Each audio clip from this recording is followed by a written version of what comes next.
Hey everyone, and welcome back. Today we're going to be diving into a part of the Scaled Agile Framework Okay. that I think is really interesting and maybe a little bit misunderstood. It's called the Innovation and Planning Iteration, or IP iteration for short. Right. Now, when you hear that, you might think, oh, okay, so this is just a break Yeah. between the bigger pieces of work. Right. But it's actually a lot more strategic than that. Yeah. You could almost think of it like a pit stop during a race. Yeah. It's a time to kind of refuel, check the engine, make sure everything's in top shape Yeah. before you speed off again. That's a great analogy. I like that. See, IP iteration is all about stepping back from, that day-to-day work and really focusing on continuous improvement. Okay. It's a dedicated time box. So, we're talking usually 1 to 2 weeks. Okay. And it happens at the end of every program increment Okay. or PI. And just to remind folks, that's like that bigger chunk of work. Exactly. Yeah. It's like that, 8 to 12 week period where all the teams are, really focused on delivering some specific features. Okay, so it's not just downtime, it's like strategic downtime. Exactly. Strategic downtime. So what actually happens during this pit stop? Well, it's jam-packed with activities. Okay. All designed to help the teams innovate, plan, and reflect. Okay. And a big focus is on, innovation. Oh. So this is where teams get to experiment. Mm-hmm. Maybe they'll hold hackathons. Right. They'll explore new technologies. Okay. It's a chance to try things out, see what sticks. So it's like dedicated time for brainstorming and creative thinking. Exactly. I can see how that would be really valuable. Yeah. Especially, when you're usually heads down in the sprint. Mm-hmm. But wouldn't planning during the iteration itself Yeah. kind of disrupt the flow? That's a good point, and you're right. You don't want to overload teams with a lot of planning during what's supposed to be a refreshing time. But the IP iteration is actually the perfect time to do some prep work for the next PI. Okay. So teams can refine their backlogs, maybe clarify some requirements, and even start to identify any potential roadblocks or dependencies, things that could really trip them up later on if they're not addressed. So it's about kind of setting the foundation for success in that next PI. Yeah, it's like preventing those fire drills, that happen when you're halfway through and you realize, oh, wait. Right, somebody didn't think about this. Well, you don't even think about that. Exactly. Yeah, so it's all about getting ahead of those things. I like it. And then there's the reflection piece. Okay. So the IP iteration also includes what's called the Inspect and Adapt event, or INA. Okay. And this is where the entire Agile Release Train, Like the ROT, exactly. all the teams working together. All the teams working together on that same product. Right. They come together and they review the PI that just finished. Okay. What went well? What could be improved? It's a chance to learn from their experience and make adjustments for the next one. So it's like a collaborative review and like course correction for the whole team. Precisely. Cool. And then on top of all that, Yeah? there's the PI system demo, Yes. which I always think is a lot of fun. It is fun. This is where the teams get to showcase all of that integrated work. The work of the entire RT. Yeah. They highlight their achievements and they get feedback. So it's a chance to celebrate all those wins. Absolutely. But also get like a fresh perspective on the work from, a broader audience. A broader audience, yeah. It sounds like a pretty comprehensive process. It is. But tell me, how does all this innovation actually happen? Yeah. Is it just like, everybody gets in a room and just starts brainstorming? Yeah. Or is there some structure to it? Well, it can be structured in different ways. But the key is to create a space where teams feel empowered to experiment and think outside the box. Right. So, some organizations might have dedicated innovation sprints within the IP iteration, while others might opt for more informal hackathons or just brainstorming sessions. Yeah, that makes sense. Yeah. It's about finding what works best Exactly. for, each team, each organization.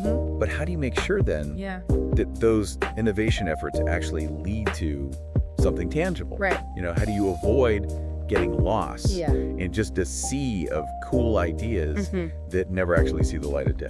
Yeah, that's a great question, and it's something that a lot of teams struggle with. It's easy to get caught up in the excitement of brainstorming, but you need a way to channel that energy into real results. Okay. And I think that's what we should dive into next. Perfect. All right. One way is to have a really clear process for evaluating and prioritizing the ideas. Maybe you use a A simple voting system. Okay. Or a weighted scoring matrix. Or even like a Shark Tank style pitch session. Oh, fun. Where teams get to present their ideas to a panel of stakeholders. So it's about adding like a layer of structure. Yeah. To make sure that those best ideas kind of bubble up to the top. Exactly. And actually have a path to get implemented. Yeah, you don't want them to just fizzle out. Right, exactly. And it's not just about, finding the best ideas. It's also about making sure those ideas align with the overall strategy and the goals of the organization. Right.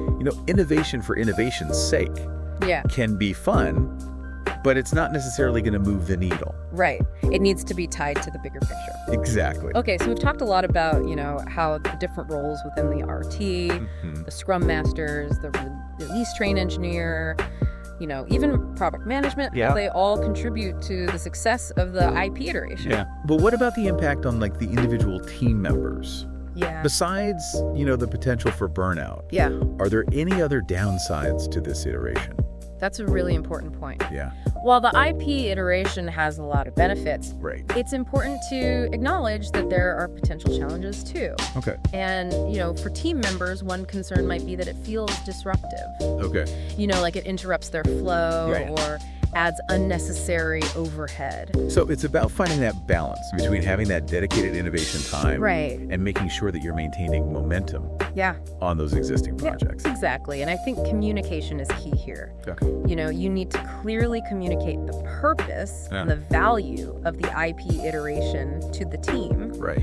Explain how this dedicated time for reflection, improvement, and innovation ultimately benefits them and the organization. Yeah. Transparency and open communication, I think, are key. Yeah, for sure. That makes sense. To addressing any concerns and making sure everyone's on board. So it's about making sure everyone understands the why. Exactly, the why. Behind the process. Yes.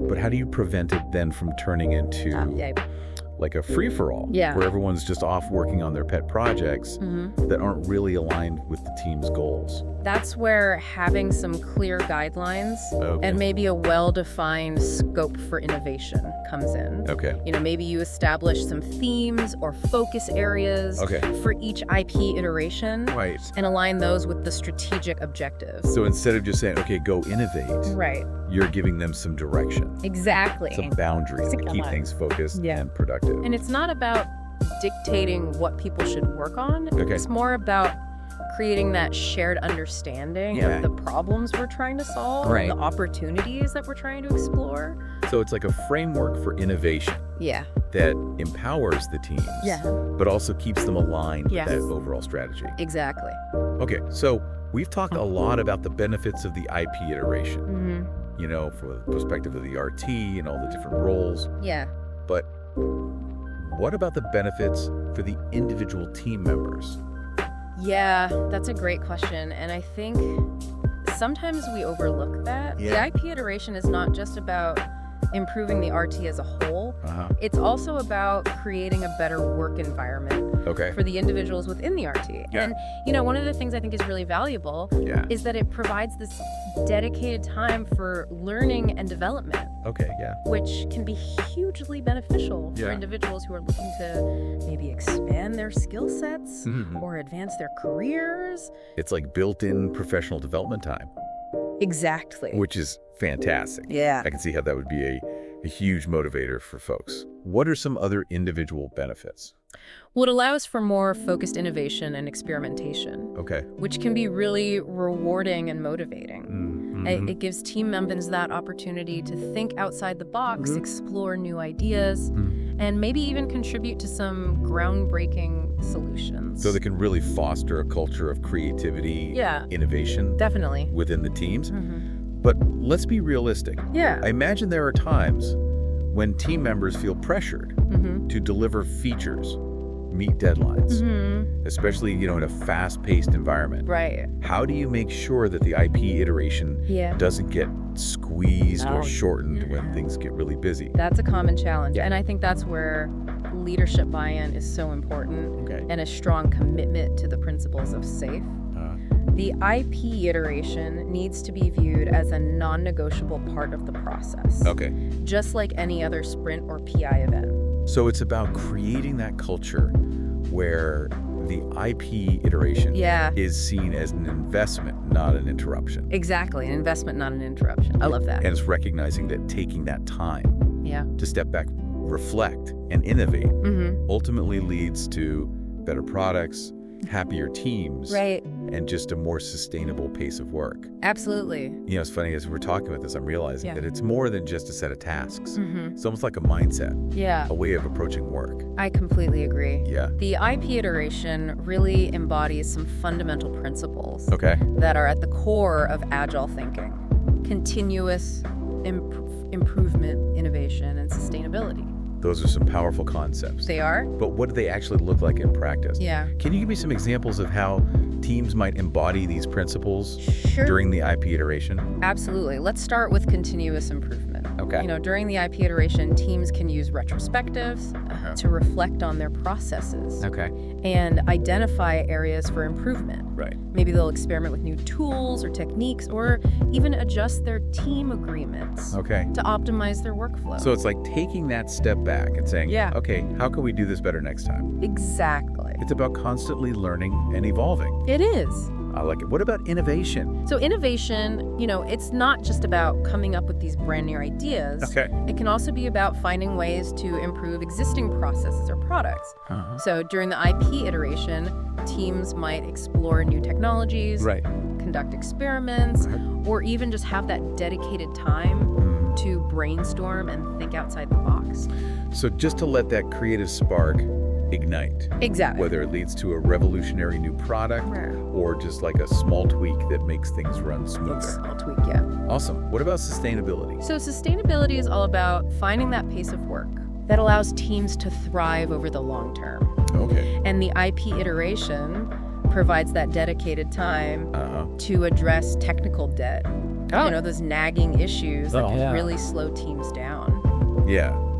If they're not addressed. If they're not addressed, exactly. So it's like taking the time to clean and organize your workspace so you can be more efficient and productive in the long run. A great analogy. And sustainability also involves investing in that learning and development, making sure team members have the skills and the knowledge they need to stay ahead of the curve. Exactly. This is all starting to make a lot of sense. Good. But I have to ask, how do you actually measure the success of an IP iteration? It's not like you have a tangible product or feature to point to at the end. That's a great question, and you're right, it can be tricky. It's not always about those quantifiable outputs. It's more about the progress that you've made.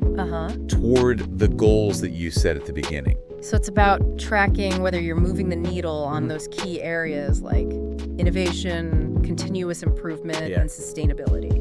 Exactly. You might track things like the number of new ideas that were generated, the number of process improvements that were implemented, or even the amount of technical debt that was addressed. So you are looking at some numbers, but it's not just about the numbers, right? It's not just about the numbers. There's a qualitative aspect to it as well. Absolutely. You also want to look at the impact on team morale engagement and overall well-being. You know, are team members feeling more energized and creative? Are they more confident in their ability to adapt and innovate? These are all important indicators of success. I'm seeing how this IP iteration is kind of like this multifaceted gem. It's about improving those processes, fostering innovation. And creating a more sustainable work environment. Absolutely. But I'm curious, what happens after the IP iteration? How do you make sure that all this great work doesn't just get lost in the shuffle of the next PI? That's where the real work begins. You know, it's one thing to have those aha moments and generate all these great ideas during the IP iteration, but it's another thing entirely to actually make sure that those insights translate into action. So how do you do that? Well, one of the key things I think teams can do is to integrate their learnings into that next PI planning session. So they're not starting with a blank slate. Exactly. They're carrying forward that momentum, those insights. Yes, and they can use the IP iteration to inform their backlog refinement, to maybe identify potential dependencies or risks early on, and to make sure they're factoring in time for innovation and continuous improvement. So it's almost like that IP iteration becomes a lens through which they're viewing that upcoming work. I like that. It helps them prioritize better, avoid, repeating those past mistakes. Exactly. And another key strategy, I think, is to embed those principles of continuous improvement and innovation into the team's daily routine. So not just this dedicated time, but actually weaving it into how they work all the time. Exactly. This could be things like regular retrospectives, maybe some dedicated time for experimentation, or even just fostering that culture of open communication and feedback. Right, so that it's happening organically. Organically, that's a great word for it. And how do you make sure that all the stuff that happens in the IP iteration, that's actually visible to the team? Visibility is key, and I think transparency as well. You don't want those outcomes just tucked away in a document somewhere. Right, gathering dust. Gathering dust, exactly. They need to be actively referenced and used to guide decision-making. So how do you do that? Well, you might create like a visual roadmap of the key initiatives that came out of the IP iteration, or even just have, regular check-ins to discuss progress and address any roadblocks. This has been so insightful. Oh, good. I'm glad. It's clear that the IP iteration is so much more than just a break. It's this really powerful tool for driving continuous improvement and innovation. It is. Within the SAFe framework. But I'm curious, do you think there are any takeaways from this whole IP iteration concept that could be applied more broadly? Absolutely. Even for teams or individuals who maybe aren't using SAFe. Definitely at its core. The IP iteration is about recognizing the value of having that dedicated time for reflection, improvement, and innovation. And those are principles that can benefit anyone.